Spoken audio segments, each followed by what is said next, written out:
بالله من الشيطان الرجيم. بسم الله الرحمن الرحيم. شهر رمضان الذي أنزل فيه القرآن هدى للناس وبينات من الهدى والفرقان فمن شهد منكم الشهر فليصم وما كان مريضا أو على سفر فعدة من أيام أخر يريد الله بكم اليسر ولا يريد بكم العسر. صدق الله العظيم. وقال النبي صلى الله عليه وسلم في الجنة 8 أبواب منها باب يسمى الريان لا يدخله إلا الصائمون أو كما قال عليه الصلاة والسلام. قابل قدر مصلیان کرام، محترم بزرگوں، نوجوان دوستوں اور عزیز ساتھیوں، اللہ تبارک و تعالی نے انسانوں پر بطور خاص مسلمانوں پر جتنی عبادتیں لازم کی ہیں، فرض کی ہیں، ان تمام عبادتوں میں سب سے اہم عبادت نماز ہے۔ نماز اتنی اہم عبادت ہے کہ جس کے بارے میں اللہ تبارک و تعالی، اللہ کے پیارے حبیب صلی اللہ علیہ وسلم نے فرمایا الصلاة عماد الدین فمن اقامها اقام الدین۔ نماز دین کی بنیاد ہے، دین کی جڑ ہے۔ جس نے اس کو قائم رکھا اس نے دین کو قائم رکھا۔ ومن هدمها فقد هدم الدین، اور جس نے نماز کو ضائع کیا اس نے دین کی بنیاد کو ضائع کر دیا۔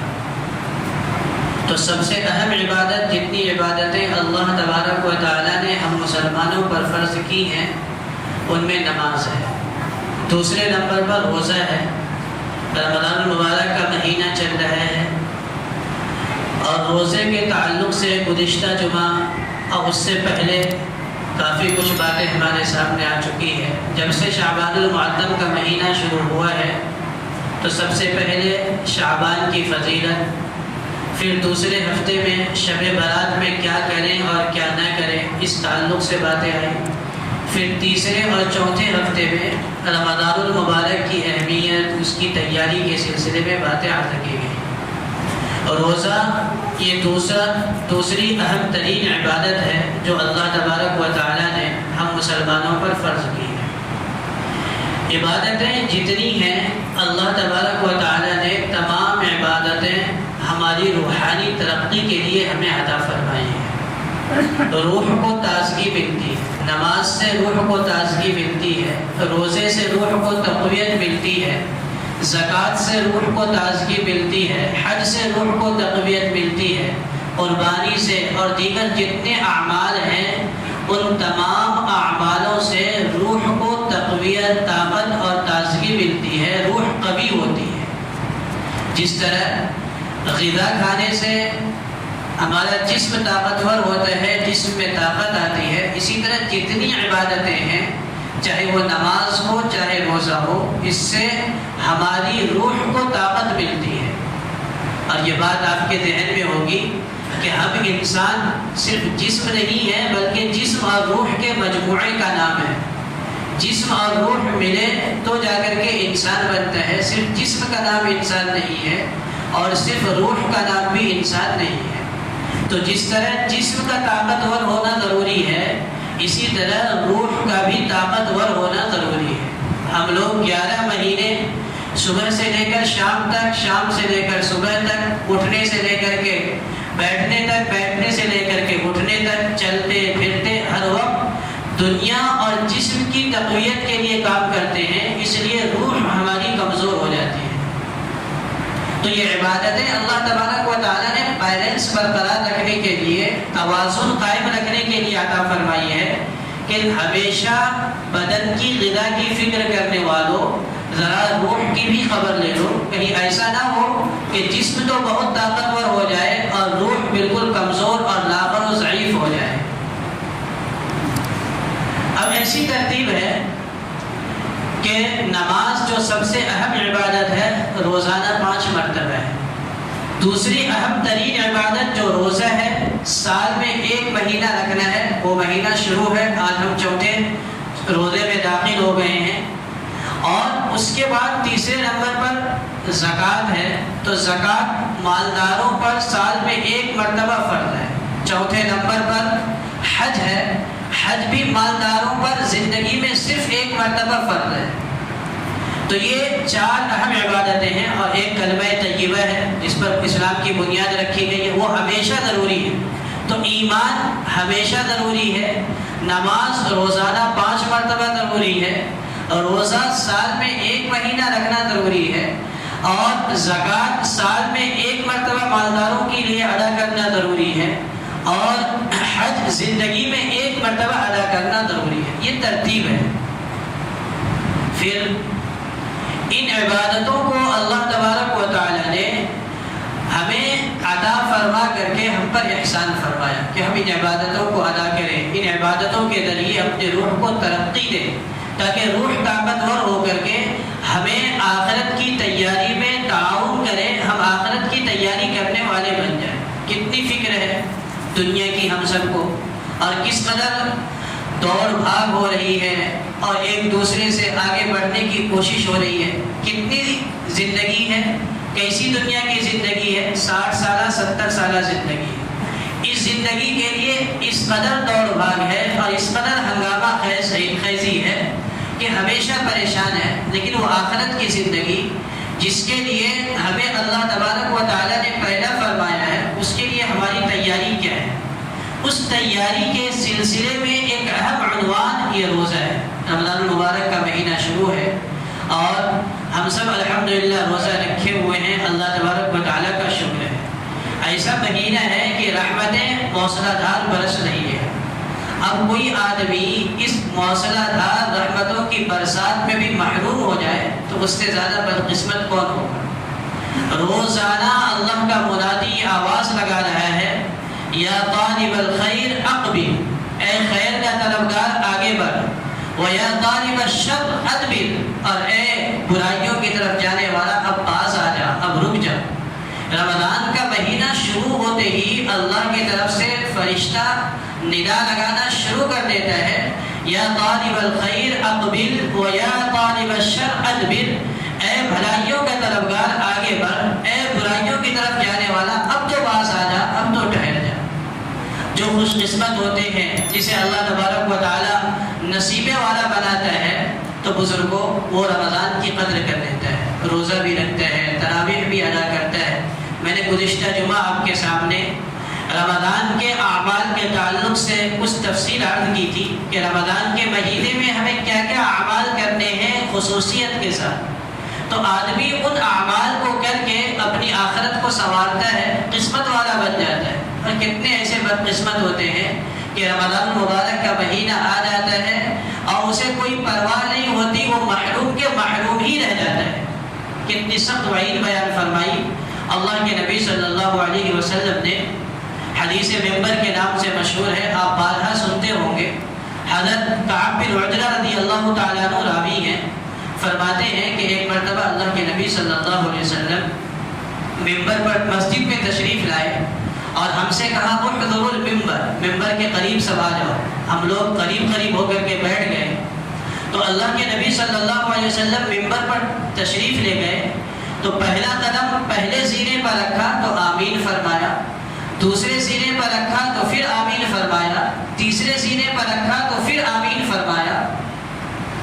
جب آپ صلی اللہ علیہ وسلم ممبر سے نیچے اترے تو ہم نے عرض کیا اللہ کے رسول صلی اللہ علیہ وسلم، ہم نے آج ایک ایسی چیز دیکھی ہے جو اس سے پہلے کبھی نہیں دیکھی تھی کہ آپ نے ممبر پر قدم رکھا تو آمین کہا، دوسرے سینے پر قدم رکھا تو آمین کہا، تیسرے سینے پر قدم رکھا تو آمین کہا۔ تو اللہ کے نبی صلی اللہ علیہ وسلم نے فرمایا کہ کعب، جب میں پہلے سینے پر قدم رکھا تو جبرائیل نے کہا بعد من ادرک رمضان فلم یغفر لہ، ہلاکت و بربادی ہو اس شخص کے لیے جو رمضان کا مہینہ پائے اور پھر بھی اس کی مغفرت نہ ہو، اس کی بخشش نہ ہو۔ یہ وعید بیان فرمائی، کیوں بخشش نہیں ہوگی، کیوں اس کی مغفرت نہیں ہوئی؟ کیونکہ رمضان کی اس نے قدر نہیں کی۔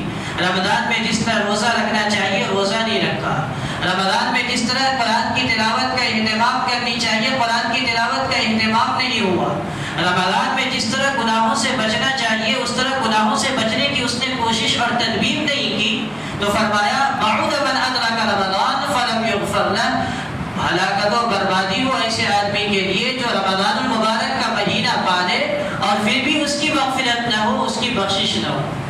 پھر دوسرے سینے پر آپ صلی اللہ علیہ وسلم نے قدم رکھا اور آپ صلی اللہ علیہ وسلم نے فرمایا کہ میں نے آمین اس لیے کہا کہ جبرائیل امین نے کہا کہ ہلاک ہو جائے وہ شخص جس کے سامنے آپ کا تذکرہ ہو اور وہ درود نہ بھیجے۔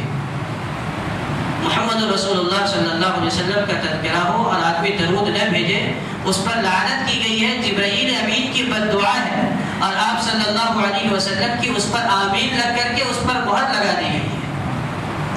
تیسرا فرمایا اللہ کے نبی صلی اللہ علیہ وسلم نے کہ جب میں تیسرے ممبر پر سینے پر قدم رکھا تو جبرائیل امین نے کہا کہ ہلاک ہو جائے وہ شخص جس کے ماں باپ دونوں یا دونوں میں سے کوئی ایک زندہ ہو اور پھر اس کی خدمت نہ کرے، اس کی دیکھ بھال نہ کرے اور اس کا ادب و احترام نہ کرے، اور اس کی خدمت اور ادب و احترام نہ کر کے اپنے آپ کو جہنم کا حقدار بنا دے، تو ایسے آدمی کے لیے بھی ہلاکت و بربادی ہے۔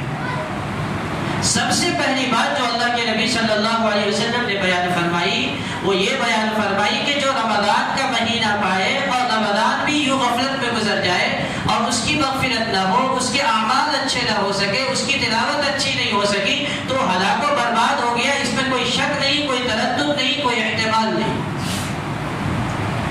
تو رمضان المبارک کا مہینہ اس قدر عظیم الشان مہینہ کہ میں نے کئی فضائل آپ کے سامنے رکھے۔ ایک حدیث میں نے ابھی آپ کے سامنے پڑھی ہے، فی الجنت ثمانیۃ ابواب، جنت کے 8 دروازے ہیں، باب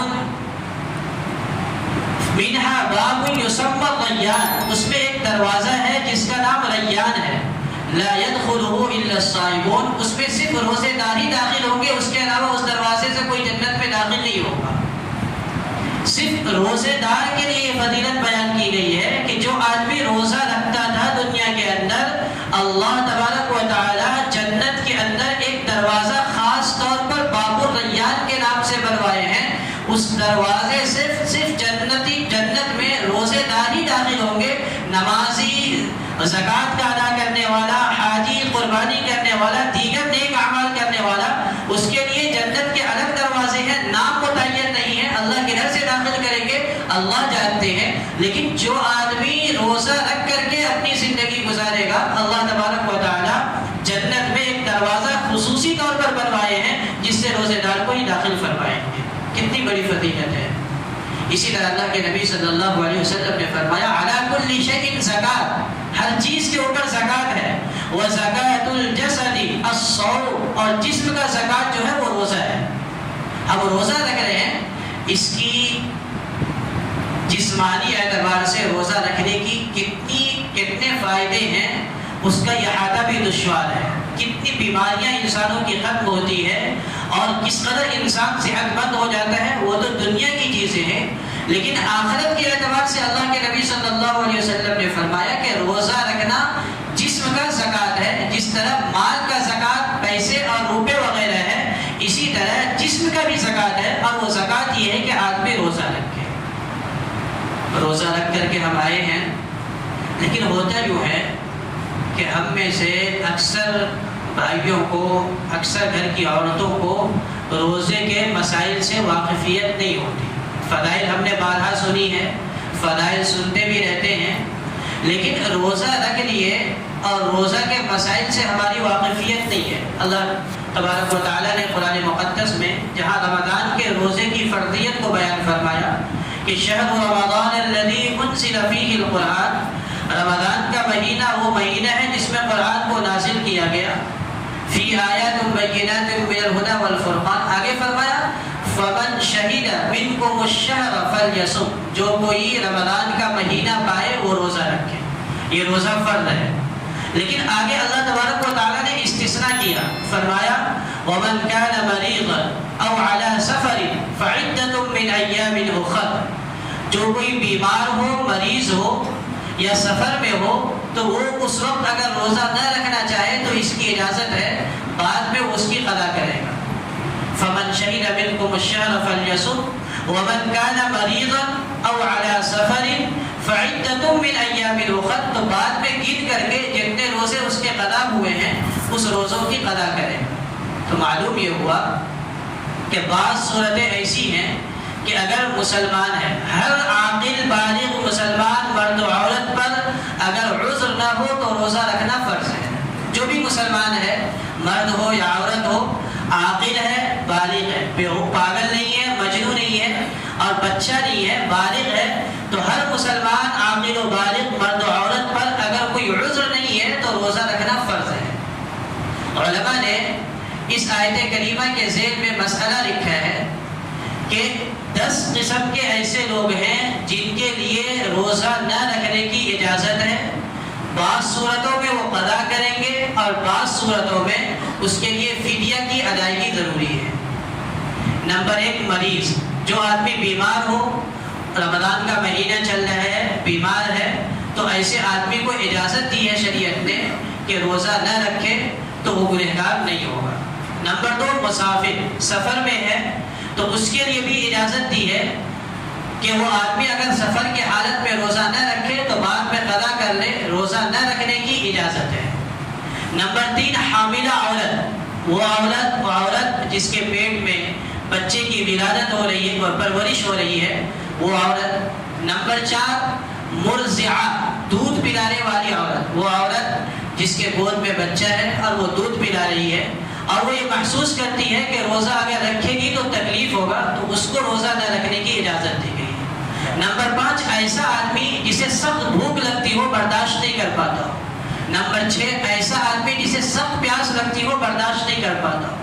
نمبر 7، سخت بوڑھا آدمی، اتنا بوڑھا ہو گیا ہو، عمر اتنی دراز ہو گئی ہو کہ اب اس کے لیے بھوک اور پیاس کا برداشت کرنا تقریباً محال ہے، تو ایسے آدمی کے لیے بھی روزہ نہ رکھنے کی اجازت ہے۔ نمبر 8، حائضہ عورت، وہ عورت جن کے ماہواری کے ایام شروع ہو جائے۔ نمبر 9، نفاس والی عورت، وہ عورت جس کے گھر میں بچے کی ولادت ہوئی ہے اور خون جاری ہے، تو ایسی عورت بھی روزہ نہیں رکھے گی، رمضان کے مہینے میں اسے اجازت دی گئی۔ نمبر 10، مکرہ، جسے زبردستی کھلا پلا دیا گیا ہو، تو ایسے آدمی کو بھی اس دن اگر روزہ نہ رکھنے پر مجبور کیا گیا ہے تو رمضان کے مہینے میں روزہ نہ رکھے تو گنہگار نہیں ہوگا۔ ورنہ اس کے علاوہ جتنے لوگ ہیں یہ عذر نہیں پائے جاتے ہیں تو گنہگار ہوگا روزہ نہ رکھنے کی وجہ سے۔ پہلے گزشتہ جمعہ آپ کے سامنے عرض کیا تھا کہ اللہ کے نبی صلی اللہ علیہ وسلم نے فرمایا، من افطر یوما من رمضان، جس نے رمضان کا ایک روزہ قضا کر دیا، چھوڑ دیا، افطار کر دیا رمضان میں، یعنی کھا پی لیا، تو زندگی میں روزہ رکھتا رہے اس ایک روزے کی برابری نہیں کر سکے گا فضیلت کے اعتبار سے۔ آدمی بیمار ہے، اتنا بیمار ہو گیا ہے کہ اس آدمی کے لیے روزہ رکھنا دشوار ہو گیا ہے۔ اب اس کی 2 صورت ہے۔ ایک صورت تو یہ ہے کہ آدمی بیمار ہو گیا ہے، اب صحت مندی کی بھی بظاہر کوئی امید نہیں ہے، بہت زیادہ بوڑھے ہو جاتے ہیں، بیماری ہمیشہ لاحق ہو جاتی ہے۔ اور دوسری صورت یہ ہے کہ آدمی بیمار ہوا ہے لیکن امید ہے کہ انشاءاللہ چند دنوں کے بعد اچھا ہو جائے گا، جیسا کہ نوجوان قسم کے لوگ، جوان قسم کے لوگ بیمار ہوتے ہیں، پھر اللہ تبارک و تعالیٰ اسے شفا عطا فرما دیتے ہیں۔ تو دونوں کا حکم الگ الگ ہے۔ اگر بہت زیادہ بوڑھا آدمی ہے اور وہ بوڑھا آدمی روزہ نہیں رکھ پا رہا ہے کمزوری کی وجہ سے، تو پھر اس کے لیے حکم یہ ہے کہ وہ فدیہ ادا کرے۔ اور اگر آدمی ایسا ہے جسے بعد میں امید ہے کہ روزہ رکھ لے گا، تو پھر اس کے لیے ضروری ہے کہ وہ بعد میں قضا کرے گا جب وہ صحت یاب ہو جائے۔ بوڑھا آدمی بیماری کی وجہ سے روزہ نہیں رکھ سکا تو وہ آدمی فدیہ ادا کرے گا۔ فدیہ کیا ہے؟ تو فدیہ یہ ہے کہ جو آدمی عمر دراز ہونے کی وجہ سے روزہ نہیں رکھ پا رہا ہے تو ہر روزے کے بدلے میں صدقہ فطر کے بقدر، یعنی 2.25 کلو گیہوں یا اس کی قیمت یا دونوں وقت کا کھانا ایک فقیر مسکین کو کھلائے۔ ایک روزے کا فدیہ اتنا ہے، یعنی 2.25 کلو گیہوں یا اس کی قیمت جس کو صدقہ فطر کی قیمت ہوتی ہے، یا ایک فقیر مسکین کو کھانا کھلانا دونوں وقت۔ لہذا اگر کوئی آدمی بہت زیادہ عمر دراز ہو گئے ہیں، بوڑھے ہو گئے ہیں، روزہ نہیں رکھ پاتے ہیں، تو اس کے لیے ضروری یہ ہے کہ وہ 30 دن جو روزے کے ہیں 30 فدیہ ادا کرے، یعنی یا تو 30 مسکین کو 30 دن تک کھانا کھلائے یا 30 صدقہ فطر ادا کرے 75 روپے کے اعتبار سے یا 80 روپے کے اعتبار سے، یہ ضروری ہے۔ یہ ذرا سی وضاحت کی میں نے آپ کے سامنے. دوسرا یہ فمن شہد منکم الشہر فلیصم ومن کان مریضا، جو کوئی بیمار ہو، بیمار تھا لیکن اللہ تبارک و تعالیٰ نے شفا عطا فرما دی، امید نہیں تھی شفا یابی کی لیکن اللہ نے شفا عطا فرما دی، فدیہ دے چکا تھا، تو اب کیا کرے؟ فرمایا کہ پھر روزہ رکھے، فدیہ ادا کیا، اس کا الگ ثواب ملے گا. ایک آدمی غریب ہے، بوڑھا ہو گیا ہے، روزہ بھی نہیں رکھ سکتا، فدیہ بھی ادا نہیں کر سکتا، اب اس کے لیے کیا حکم ہے؟ فرمایا کہ ایسا آدمی توبہ و استغفار کرتا رہے اس نیت کے ساتھ کہ جب اللہ تبارک و تعالیٰ گنجائش عطا فرمائیں گے تو میں فدیہ ادا کر دوں گا. تو یہ چند مسائل ہیں جنہیں اپنے ذہن میں رکھنی چاہیے. ایک آدمی ایسا ہے جسے دمے کی بیماری ہے، خدا نخواستہ سانس کی بیماری ہے، اب وہ کیا کرے گا؟ روزہ رکھے گا یا روزہ نہیں رکھے گا؟ تو اس کے لیے حکم یہ ہے کہ جس آدمی کو سانس کی تکلیف ہوتی ہے، کھانا نہیں کھائے گا، پانی نہیں پیے گا، تو اس کے بیماری کا بڑھ جانے کا اندیشہ ہے، اس کے ہلاک ہو جانے کا خوف ہے، تو ایسے آدمی کو بھی روزہ نہ رکھنے کی شریعت نے اجازت دی ہے. ایک آدمی ٹی بی کا مریض ہے، پھیپھڑے میں تکلیف ہوتی ہے، کھانا اور پانی صحیح وقت پر نہ دیا جائے تو اس کے جان کے جانے کا اندیشہ ہے. فرمایا ایسا آدمی بھی روزہ نہ رکھے اور بعد میں قضا کر لے یا فدیہ ادا کر دے جیسی گنجائش ہو. ایک آدمی ایسا ہے جسے خونی بواسیر ہے، اللہ ہر ایک کی حفاظت فرمائے ان تمام بیماریوں سے. اگر خدا نہ خواستہ بیماری ہو گئی ہے، روزہ رکھتا ہے تو بواسیر بڑھ جائے، اور اگر روزہ نہ رکھے تو اس کو کچھ آرام رہتا ہے، تو ایسے آدمی کے لیے بھی افطار کرنے کی اجازت ہے. ایک آدمی کو شوگر ہے، زیادہ ہے، اگر وہ نہ کھائے تو سخت تکلیف محسوس کرتا ہے، بھوک اور پیاس کی شدت کا برداشت کرنا اس کے لیے دشوار ہو جاتا ہے. تو علماء نے مسئلہ لکھا ہے کہ ایسا آدمی، ہر شوگر والے آدمی کے لیے نہیں، بہت سارے لوگوں کو معمولی بیماری ہوتی ہے لیکن بہت سارے لوگوں کو بہت زیادہ بیماری ہوتی ہے، جو آدمی ہر آدمی اپنے بارے میں فیصلہ کر سکتا ہے. جس آدمی کو کم ہے اور وہ برداشت کر سکتا ہے کام کاج کو آگے پیچھے کر کے، تو کام کاج کو آگے پیچھے کرے اور اس کے بعد روزہ رکھے. لیکن بیماری زیادہ ہے، وہ بالکل برداشت نہیں کر سکتا، تو ایسے شوگر کے مریضوں کے لیے بھی یہ حکم ہے کہ وہ روزہ نہ رکھے، بعد میں قضا کر لے، اور اگر صحت یابی کی امید نہیں ہے تو پھر فدیہ ادا کر دے. تو بیماری کے تعلق سے چند مسائل. فرمایا ومن کان مریضا، جو کوئی بیمار ہو، او سفرا، یا سفر میں ہو، مسافر آدمی ہے، تو مسافر آدمی چاہے تکلیف کے سفر میں ہو یا راحت کے سفر میں ہو، اس کو بھی شریعت نے اجازت دی ہے، چاہے تو روزہ رکھے چاہے تو روزہ نہ رکھے. تکلیف ہو رہی تب بھی، تکلیف نہیں ہو رہی تب بھی، لیکن اگر سفر میں رہتے ہوئے روزہ رکھے تو یہ بہتر ہے. قرآن نے آگے کہا وَأَن تَصُومُوا خَيْرًا لَكُمْ، اگر تم روزہ رکھ لو تو یہ تمہارے لیے بہتر ہے. اللہ تمہیں اجازت دیتے ہیں کہ تم بیمار ہو، تم سفر میں ہو، روزہ رکھنے میں تکلیف ہوگی تو روزہ نہ رکھو، گناہ نہیں ہوگا. لیکن اگر رکھ لو وَأَن تَصُومُوا خَيْرًا لَكُمْ، اگر تم روزہ رکھ لو گے تو اللہ تبارک و تعالیٰ اس کو پسند فرمائیں گے، یہ بہت اچھی چیز ہے، یہ بہتر چیز ہے. تو یہ سفر کی حالت. ایک آدمی گھر پر ہے صبح کے وقت میں اور دوپہر میں سفر کرنے کا ارادہ ہے، تو اب یہ نہ سوچ لے کہ اب تو میں سفر میں جا رہا ہوں اور مسافر کے لیے سفر میں روزہ نہ رکھنے کی اجازت ہے، لہذا میں روزہ صبح سے نہیں رکھوں گا، یہ اجازت نہیں ہے. گھر پر روزہ رمضان کا مہینہ چل رہا ہے اور گھر پر صبح کیا ہے تو وہ روزے کی نیت کرے گا اور پھر سفر میں جائے گا، اس دن اس کو روزہ رکھنا ہے. ایک آدمی ایسا ہے کہ سفر شروع کیا ہوا تھا، کہیں جا کر کے 15 دن یا اس سے زیادہ ٹھہرنے کا ارادہ ہو گیا، 15 دن یا اس سے زیادہ کہیں ٹھہرنے کا ارادہ ہو گیا، تو اب وہاں پر وہ مسافر نہیں رہے گا، اب اس کے لیے روزہ رکھنا ضروری ہو گیا. نماز میں قصر ہے، روزے میں قصر نہیں ہے. کوئی آدمی یہ سوچے، بعض لوگ یہ بھی مسئلہ پوچھتے ہیں کہ ہم باہر جاتے ہیں سفر میں تو ظہر کی 4 کے بجائے 2 پڑھتے ہیں، عصر کی 4 کے بجائے 2 پڑھتے ہیں، عشاء کی 4 کے بجائے 2 پڑھتے ہیں، تو کیا آدھے دن کا روزہ رکھیں؟ تو نماز کے اندر قصر ہے، اس لیے کہ حدیث کا حکم ہے، روزے میں کوئی قصر نہیں ہے. اگر بیمار ہیں یا سفر کی حالت میں ہے تو روزے دار کے لیے ضروری ہے، مسلمان کے لیے ضروری ہے کہ وہ بعد میں روزہ کی قضا کرے. سفر میں رکھے گا تو یا تو مکمل روزہ رکھے، روزے میں کوئی قصر وغیرہ کی گنجائش نہیں ہے. بعض لوگ چالاکی اور ہوشیاری کرتے ہیں، بہت سارے لوگ الگ الگ مزاج کے ہوتے ہیں کہ اگر گرمی کے مہینے میں رمضان کا مہینہ شروع ہوا تو زبردستی سفر میں نکل جاتے ہیں کہ ادھر گھومیں گے ادھر گھومیں گے ادھر گھومیں گے، رمضان کا مہینہ نکل جائے گا پھر ٹھنڈی کے مہینے میں قضا کر لیں گے. تو سفر مسافر ہو گیا ہے، اس کو شریعت تو اجازت دے دے گی کہ بعد میں قضا کر لینا، لیکن یہ جو حیلہ کیا ہے، یہ تدبیر کیا ہے، یہ قابل ملامت ہے. یہ سب چیزوں سے بچنا چاہیے. تو بہرحال میں عرض کر رہا ہوں کہ اللہ تبارک و تعالیٰ نے فرمایا فمن شہد منکم الشہر فلیصم، جو کوئی رمضان کا مہینہ پائے وہ لازمی طور پر روزہ رکھے، لیکن ومن کان مریضا او علی سفر، جو کوئی مریض ہو یا سفر میں ہو فعدۃ من ایام اخر، تو بعد کے ایام میں روزہ رکھے گا۔ تو میں نے دو باتیں عرض کی، ایک مریض، دوسرا مسافر، تیسرا حاملہ عورت، بچہ ہے پیٹ کے اندر، اب اسے اس بات کا خوف ہے کہ میں روزہ رکھوں گی تو بچے کو تکلیف ہو سکتی ہے یا میری جان کو خطرہ ہو سکتا ہے، تو فرمایا کہ ایسی عورت کے لیے بھی روزہ نہ رکھنے کی اجازت ہے، بعد میں وہ قضا کرے۔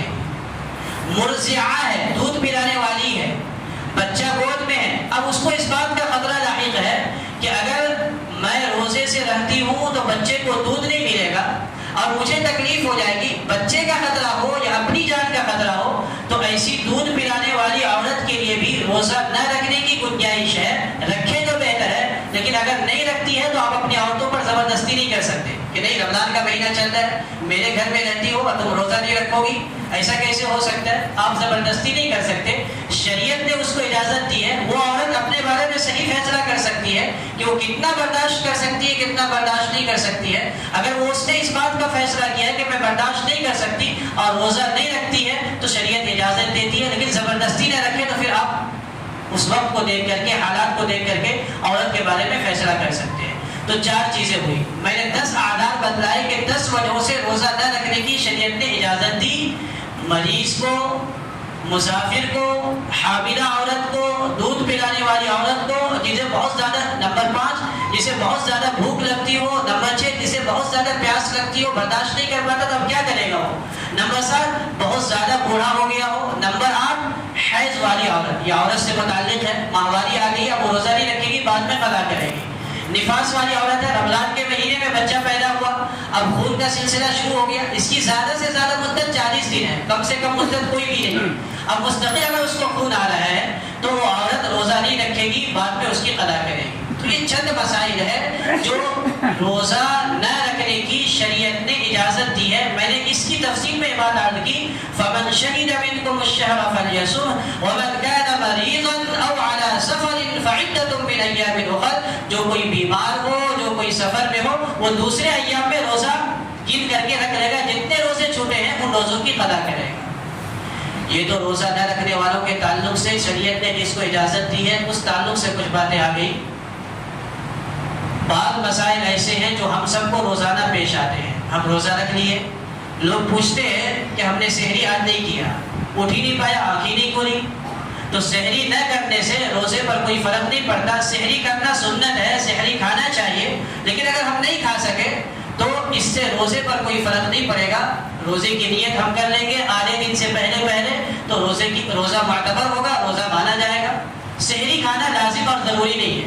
ایک آدمی، یہ مسئلہ بھی بار بار پیش آتا ہے کہ ایک آدمی رات میں سویا، ناپاک ہو گیا یا بیوی سے ملاقات کیا، اب سو گیا اور آنکھ ایسے وقت کھلی کہ آذان میں صبح صادق میں صرف 10 منٹ باقی ہے، اب کیا کرے وہ، پہلے غسل کرے یا سحری کرے؟ تو حکم یہ بتلایا ہے علماء نے کہ وہ آدمی پہلے سحری کر لے، اس کے بعد غسل کر لے گا۔ ایک آدمی رات میں سویا، سونے کے بعد ناپاک ہو گیا، احتلام ہوا یا بیوی سے ملاقات کیا، ناپاک ہو گیا، نیند آ گئی، سو گیا، آنکھ اس وقت کھل رہی ہے جب آذان ہو چکی ہے، بعض دفعہ نماز بھی چلی جاتی ہے، تو اب وہ کیا کرے؟ تو ایسے آدمی بھی کے لیے حکم ہے کہ وہ روزہ رکھے گا، یہ نہیں کہ ناپاکی کی حالت میں صبح کیا تو میں روزہ کیسے رکھوں۔ یہ بات یاد رکھے کہ ناپاکی کی حالت میں بھی صبح کیا تو روزے پر اس کا کوئی اثر نہیں ہوگا، روزہ بدستور باقی رہے گا، آدمی نیت کر لے اس کا روزہ مانا جائے گا، اللہ تبارک و تعالیٰ ثواب عطا فرمائیں گے۔ ہاں یہ الگ بات ہے کہ کوئی سستی اور کوتاہی نہیں ہونی چاہیے، جلد از جلد غسل کر لینی چاہیے۔ تو یہ مسائل ہمیں پیش آتے رہتے۔ ایک آدمی کلی کیا، ہم وضو کرنے گئے، کلی کیا ہم نے، پانی کی تری منہ کے اندر رہ گئی، اب پریشان ہوتے ہیں اور بار بار آدمی تھوک پھینکتا ہے، بار بار باہر جا رہا ہے، کیوں جا رہے بھائی؟ تھوک پھینکنے کے لیے۔ کیوں؟ اسے کہیں تھوک نکل نہ جاؤ۔ تھوک نکلنے سے روزے میں کوئی فرق نہیں پڑتا، بلکہ وضو اور کلی کرنے کے بعد پانی کی تری منہ میں رہ جائے کلی کر لینے کے بعد، اور وہ تری تھوک کے ساتھ مل کر کے حلق سے نیچے اتر جائے، تب بھی روزے میں کوئی فرق نہیں پڑے گا۔ تو یہ مسائل ہے. اسی طرح بعض لوگوں کو یہ مسئلہ پیش آتا ہے کہ قے ہو جاتی ہے، الٹی ہو جاتی ہے، تو پریشان ہوتے ہیں کہ ہم کیا کریں. تو دیکھو قے اور الٹی ہونے کی دو صورت ہے. ایک تو یہ کہ خود بخود الٹی ہو جائے، اور دوسرا یہ کہ جان بوجھ کر کے انگلی حلق کے اندر ڈالا جائے اور پھر الٹی ہو جائے. تو اگر الٹی اور قے خود بخود ہو رہی ہے تو چاہے تھوڑی مقدار میں ہو یا منہ بھر کے ہو، روزے پر کوئی اثر نہیں پڑے گا. لیکن اگر ہم جان بوجھ کر کے کر رہے ہیں تو تھوڑی مقدار میں ہے تب بھی روزے پہ اثر نہیں پڑے گا. لیکن اگر زیادہ مقدار میں ہے تو پھر روزہ ٹوٹ جائے گا. اسی طرح الٹی ہو رہی تھی اور منہ کے اندر سے ہم نے اس کو واپس لے لیا تب بھی روزہ ٹوٹ جائے گا. یہ احتیاط کرنی چاہیے. اگر الٹی ہو رہی ہے، قے ہو رہی ہے، تو اس کو باہر جانے دیں. ہم اس کو روکنے کی کوشش نہیں کریں. لوگ ڈر جاتے ہیں کہ الٹی ہو گئی تو روزہ ٹوٹ جائے گا، اب اس کو واپس لیتے ہیں. تو الٹی ہو جانے سے آپ کے روزے پر کوئی فرق نہیں پڑتا. آپ نے اس الٹی کو اندر لے لیا، اس سے آپ کا روزہ ٹوٹ گیا. تو یہ وہ مسائل ہیں جو ہم سب کو روزانہ پیش آتے ہیں. بعض لوگ پوچھتے ہیں کہ روزے کی حالت میں تیل لگانا، روزے کی حالت میں سرما لگانا، روزے کی حالت میں عطر لگانا، اس کی اجازت ہے، گنجائش ہے. لیکن ٹوتھ پیسٹ کرنا، ٹوتھ پاؤڈر کا استعمال کرنا، اس کو علماء نے مکروہ لکھا ہے. اس میں ذائقہ زیادہ ہوتا ہے. آپ جب اس کو منہ میں رکھیں گے روزے کی حالت میں تو اس کا ذائقہ حالت کے ذریعے سے نیچے اترے گا. اس لیے اس کو منع کیا علماء نے. ہم مسواک کر سکتے ہیں. اللہ کے نبی صلی اللہ علیہ وسلم سے روزے کی حالت میں کثرت سے مسواک کرنا ثابت ہے. چاہے خشک مسواک کرے چاہے تر مسواک کرے، دونوں مسواک کرنے کی اجازت ہے. لیکن یہ پاؤڈر وغیرہ استعمال کرنا دانت کو صاف کرنے کے لیے، اس کی اجازت شریعت میں نہیں. اسی طرح انجیکشن ہے، بیمار ہو گئے، روزہ رکھنے کی ہمت ہے، طاقت ہے، انجیکشن لے سکتے ہیں، گلوکوز چڑھوا سکتے ہیں. خون ٹیسٹ کروانے کے لیے خون نکلوانا ہے، خون نکلوا سکتے ہیں. اور صرف ٹیسٹ کرانے کے لیے نہیں بلکہ ہمیں کسی کو دینا ہے تو دینے کے لیے بھی ہم خون نکال کر کے دے سکتے ہیں. روزے پر فرق نہیں پڑے گا. ہاں اتنا خیال ہے کہ اتنا زیادہ نہ نکالے کہ کمزوری واقع ہو جائے. بہرحال مسائل تو بہت زیادہ ہے. میں فضائل کافی عرصے سے بیان کر رہا تھا. میں نے عرض کیا کہ شعبان کے مہینے سے ہی رمضان کی فضیلت، رمضان کی تیاری کیجیے، رمضان کی فضیلت کیا ہے. بہت سارے لوگوں کا تقاضا تھا کہ رمضان کے مسائل کے تعلق سے بھی کچھ باتیں آئی. اللہ تبارک و تعالیٰ نے جو توفیق دی اور جو میرے سامنے مسائل آ رہے تھے ان مسائل کو میں نے آپ کے سامنے پیش کیا. اللہ تبارک و تعالیٰ صحیح طریقے پر ہم سب کو روزہ رکھنے کی توفیق نصیب فرمائے. جس طرح فضیلتوں کا دھیان رکھنا ضروری ہے اسی طرح مسائل کو بھی یاد رکھنا ضروری ہے. بسا اوقات آدمی بھوکا پیاسا رہ جاتا ہے صبح سے لے کر کے شام تک اور مسئلے کا علم نہیں ہوتا ہے، اس کا روزہ چلا جاتا ہے اور اسے علم تک نہیں ہوتا، تو بھوکا اور پیاسا رہنے کے علاوہ اس کے ہاتھ کوئی چیز نہیں آتا. تو اس لیے مسائل کو بھی سیکھیں. جو باتیں میرے سامنے آ سکی میں نے عرض کر دیا. آپ کو کوئی مسئلہ پیش آ جائے روزے کے تعلق سے اپنے معتبر عالم سے، قریبی عالم سے پوچھیے اور سیکھ کر کے روزہ رکھنے کی کوشش کیجیے. یوں ہی نہیں سب کے دیکھا دیکھی رکھ رہے ہیں تو ہم بھی رکھ لیے. ہر چیز کو جتنا، اس لیے تو فرمایا گیا طلب العلم فریضۃ علی کل مسلم، ہر مسلمان پر علم کا سیکھنا ضروری ہے اتنی مقدار میں جس سے اپنے اعمال کو درست کر لے، جس سے حلال اور حرام کی تمیز واقع ہو جائے. حلال اور حرام کی تمیز پیدا کرنا، اعمال کو درست ہو جانا، اتنے مسائل کا سیکھنا ہر مسلمان کے لیے ضروری ہے. کوئی یہ نہیں کہہ سکتا کہ مجھے تو مسئلہ معلوم نہیں تھا اس لیے میں نے کھا پی لیا.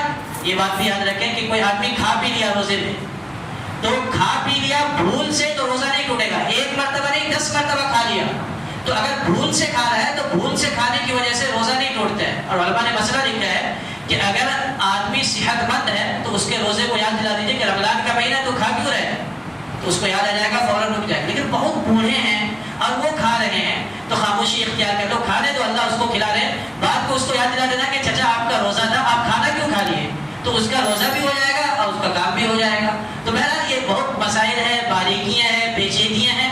ہم موٹے موٹے مسائل کو اپنے ذہن میں رکھیں اور اس کے اعتبار سے روزہ رکھنے کی کوشش کریں. اللہ تبارک و تعالی ہم سب کے رمضان کو مبارک بنائے، ہمارے اعمال کو قبول فرمائے. آمین. وآخر دعوانا الحمد للہ رب العالمین. سنت اللہ.